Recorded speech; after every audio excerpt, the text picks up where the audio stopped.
So this is about aerobic respiration, and it is a type of cellular respiration in which organic food is completely oxidized with the help of oxygen into carbon dioxide, water and energy. So it occurs in most plants and animals. So you can see this is the respiratory substrate or oxidative substrate. Here it is glucose. So in the presence of oxygen, it occurs inside the cells. That is why it is called aerobic or cellular respiration, and it gives carbon dioxide, water and ATP. So this is aerobic respiration.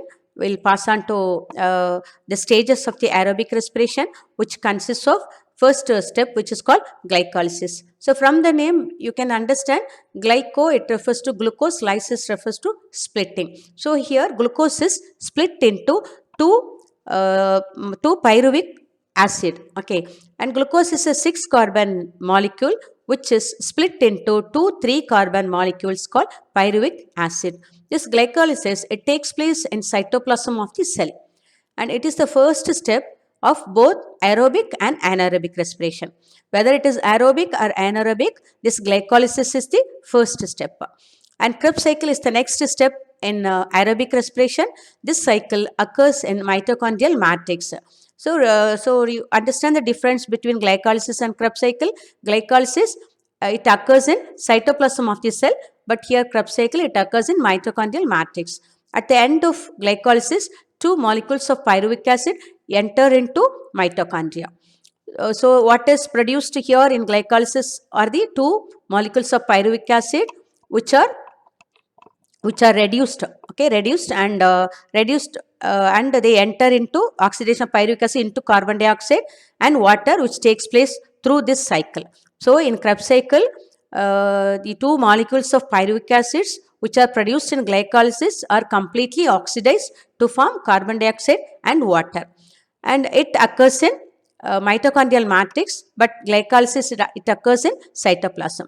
This cycle, Krebs cycle, it is also called TCA cycle or tricarboxylic acid cycle.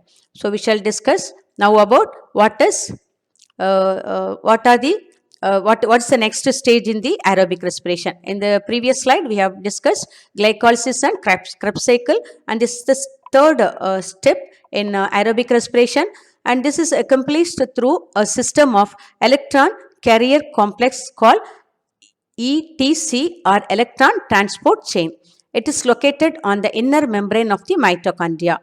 NADH2 and FADH2 molecules formed during glycolysis and Krebs cycle are oxidized to NAD and FAD to release the energy via electrons, through electrons. So electron transport chain, it's the third step in aerobic respiration.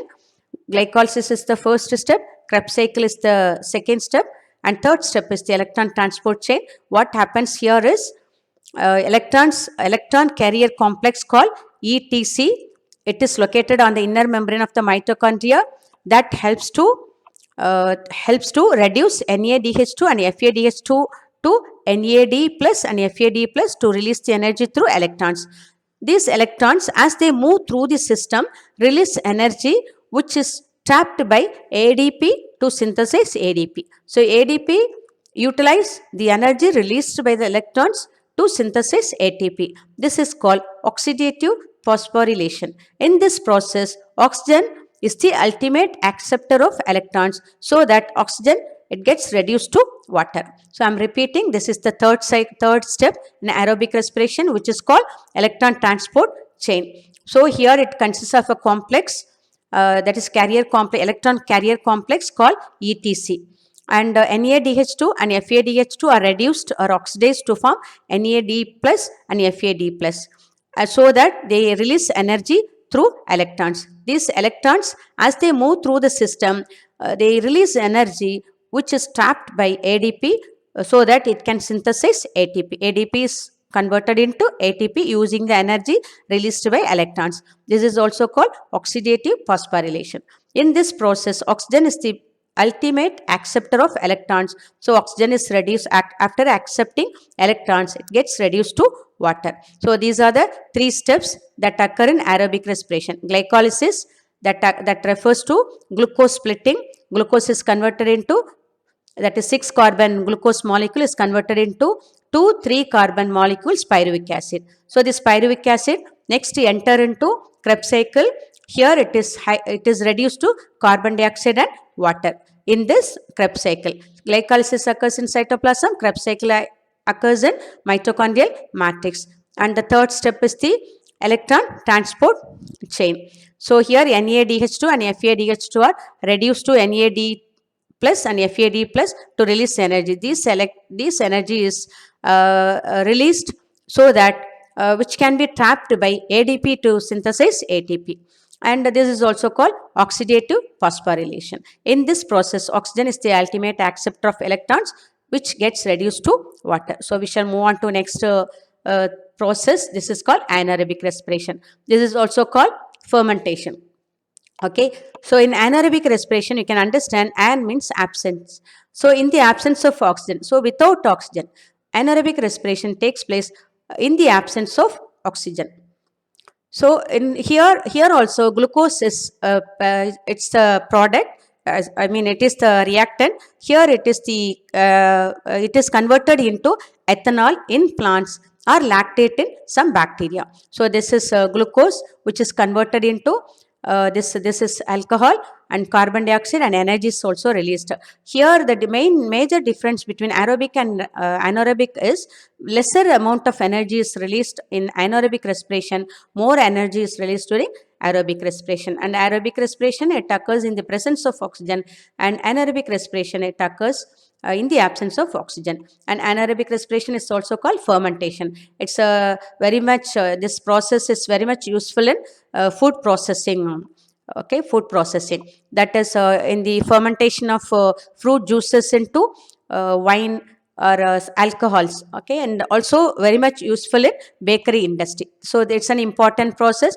And even at home also, the flour what we prepare for idli or dosa also, which is it is actually glucose, made of glucose, or this simple form of carbohydrate. So anaerobic respiration or fermentation occurs that flour is converted into, the taste is becomes little sour in taste, so that dosa or idli are little becomes little delicious. So this is about anaerobic respiration. So we shall discuss now about respiratory quotient, and it refers to that is the volume of carbon dioxide liberated and divided by volume of oxygen consumed. So it's a ratio. So respiratory quotient or RQ, it is the ratio of volume of carbon dioxide liberated and the volume of oxygen consumed during respiration. So during respiration, how much of carbon dioxide liberated divided by volume of oxygen consumed. So it is a ratio between carbon dioxide liberated and oxygen consumed. So this is also called RQ or respiratory quotient. And so with that, we have come to the end of this lesson. So thank you for watching, and thank you once again.